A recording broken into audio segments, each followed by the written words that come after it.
Assalamualaikum warahmatullahi wabarakatuh. Kami kelompok 3 akan menjelaskan tentang karbohidrat. Menurut kalian, apa sih karbohidrat itu? Karbohidrat secara biokimia adalah polihidroksil aldehida atau polihidroksil keton atau senyawa yang menghasilkan senyawa-senyawa bila dihidrolisis. Karbohidrat merupakan suatu zat gizi yang memiliki fungsi sebagai penghasil energi. Adapun contoh dari karbohidrat yang kita konsumsi sehari-hari, contohnya yaitu ada nasi, kentang, dan ubi.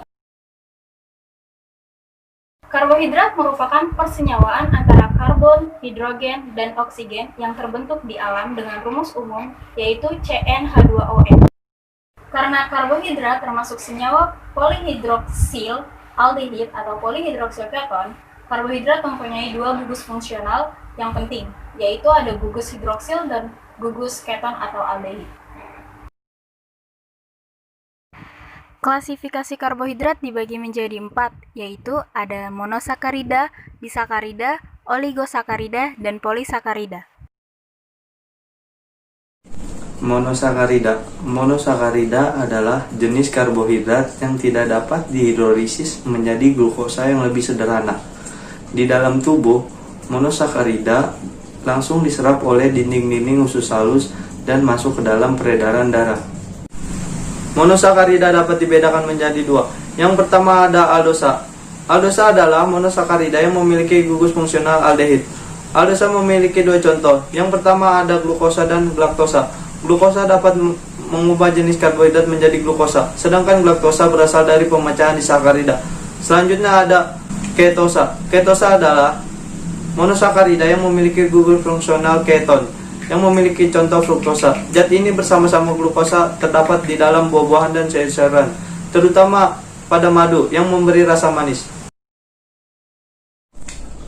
Disakarida merupakan senyawa karbohidrat yang terbentuk ketika dua monosakarida mengalami reaksi kondensasi yang melibatkan terlepasnya suatu molekul kecil.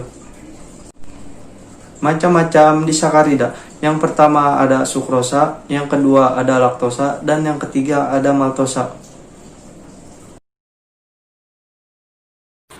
Oligosakarida merupakan hasil kondensasi dari 2-10 monosakarida yang bersifat larut dalam air. Oligosakarida merupakan jenis gula yang tidak bisa sepenuhnya dicerna oleh usus halus. Oleh karena itu, cara kerjanya langsung diproses oleh bakteri melalui usus besar. Macam-macam oligosakarida ada dua, yaitu disakarida dan trisakarida. Disakarida adalah biasanya terdiri dari dua molekul monosakarida yang berikatan dengan ikatan glikosidik.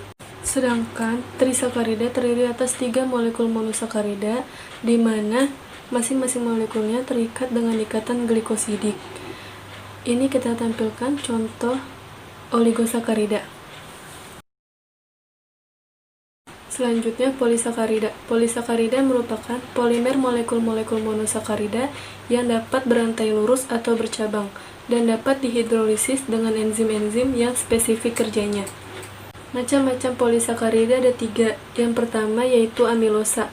Amilosa adalah jenis pati berantai lurus yang terdiri dari 20-30 unit glukosa yang setiap cabangnya disebut amilopektin. Yang kedua yaitu serat. Serat merupakan komponen dinding sel tanaman yang tidak dapat dicerna oleh sistem pencernaan manusia. Yang ketiga yaitu glikogen. Glikogen atau pati binatang adalah jenis karbohidrat semacam gula yang disimpan di hati dan otot dalam jumlah kecil sebagai cadangan karbohidrat. Saya akan membahas gambar bagian pertama. Glukosa di dalam air terlarut bukan membentuk kristal lagi. Ia akan membentuk cincin segi 6. Amilosa pada makanan memiliki satu rantai. Amilopektin pada makanan memiliki rantai yang bercabang. Keduanya disebut rantai glukosa. Ketika makanan masuk ke dalam tubuh, rantai glukosa ini akan diputus sehingga akan memisah, yaitu menjadi katabolisme dan anabolisme. Katabolisme yaitu proses molekul besar menjadi sederhana. Anabolisme proses penyusunan yang sederhana menjadi besar. Nah, ini akan menghasilkan ATP atau energi. Jika glukosa tidak langsung dipakai, dia akan disimpan di glikogen, di liver dan otot. Nah, glikogen disimpan di liver sekitar 25% dan di otot sekitar 75%. Memungkinkan glukosa disimpan padat dengan luas dan area yang besar akan menyimpan lebih besar. Disimpan di liver seperti operasi simpan pinjam.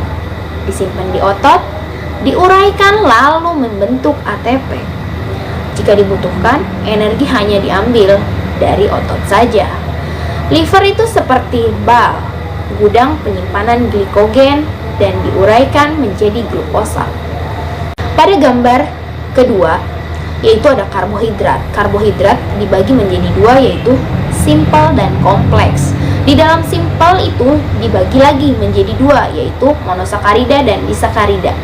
Di dalam monosakarida dibagi lagi menjadi tiga, glukosa, fruktosa, dan galaktosa. Disakarida dibagi lagi menjadi maltosa, laktosa, dan sukrosa. Nah, kemudian di kompleks itu ada polisakarida, starches, atau tepung kanji, fibers, atau serat, dan glikogen. Di sini saya akan menjelaskan fungsi karbohidrat. Fungsi karbohidrat yang pertama yaitu untuk melindungi protein agar tidak dibakar sebagai penghasil energi. Fungsi yang kedua yaitu membantu metabolisme lemak dan juga protein. Fungsi yang ketiga yaitu untuk pencernaan dan memperlancar divigasi. Dan fungsi yang keempat yaitu untuk detoksifikasi zat-zat toksik tertentu. Nah, metabolisme karbohidrat. Yang pertama yaitu glikolisis, yaitu terjadi hampir di setiap sel hidup. Dipercaya sebagai jalur biokimia tertua yang terjadi pada organisme. Nah, yang kedua yaitu jalur fosfat pentosa, yaitu merupakan jalur metabolik yang berjalan paralel dengan glikolisis. Tidak ada energi dalam bentuk ATP yang diproduksi dengan digunakan dalam jalur tersebut. Penggolongan karbohidrat. Yang pertama yaitu karbohidrat kompleks, terdiri dari minimal 3 unit gula dan tertaut pada rantai. Jika terdiri dari 3 sampai dengan 10 unit gula, dikenal sebagai oligosakarida.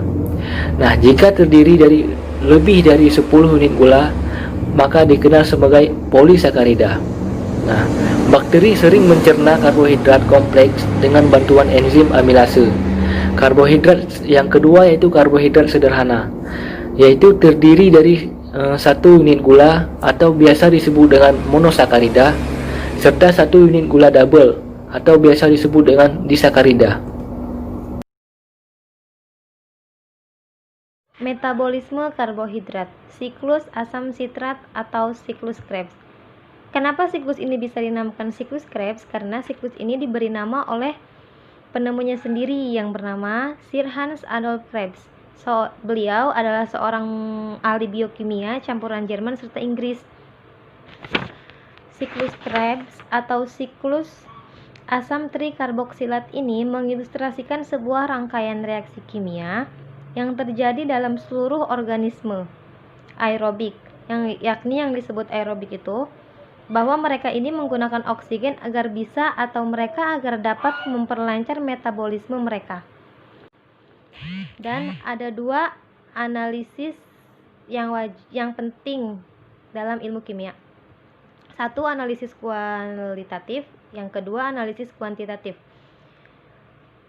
Definisi dari analisis kualitatif yaitu pekerjaan yang bertujuan untuk menyelidiki dan mengetahui kandungan senyawa-senyawa yang terdapat dalam suatu sampel uji. Dalam pengujian analisis kualitatif ini ada pengujian pencemaran sungai, tanah, kasus keracunan makanan, semua menggunakan metode analisis kualitatif dalam ilmu kimia. Sedangkan analisis kuantitatif ialah pekerjaan yang dilakukan untuk mengetahui kadar suatu senyawa dalam sampel dapat berupa satuan mol, ataupun persentase dalam gram. Teknik ini membutuhkan ketelitian yang tinggi karena kesalahan dalam pengukuran akan menghasilkan kesalahan data dalam penelitian. Analisis kuantitatif ini pada umumnya dilakukan setelah analisis kualitatif. Kesimpulannya, analisis kimia yang digunakan untuk karbohidrat ada dua, yaitu analisis kualitatif dan analisis kuantitatif. Untuk analisis kualitatif karbohidrat dibagi menjadi 3 bagian berdasarkan tipe reaksinya, yaitu ada asam dehidrasi, reagen kondensasi, dan reagen gula reduksi. Sedangkan analisis kuantitatif karbohidrat dibagi menjadi 2, yaitu ada penentuan kadar glukosa secara kalorimetrik dan penentuan kadar glukosa dengan reaksi Fehling secara titrimetri. Sekian penjelasan tentang karbohidrat dari kelompok kami. Kurang lebihnya mohon maaf. Wassalamualaikum warahmatullahi wabarakatuh.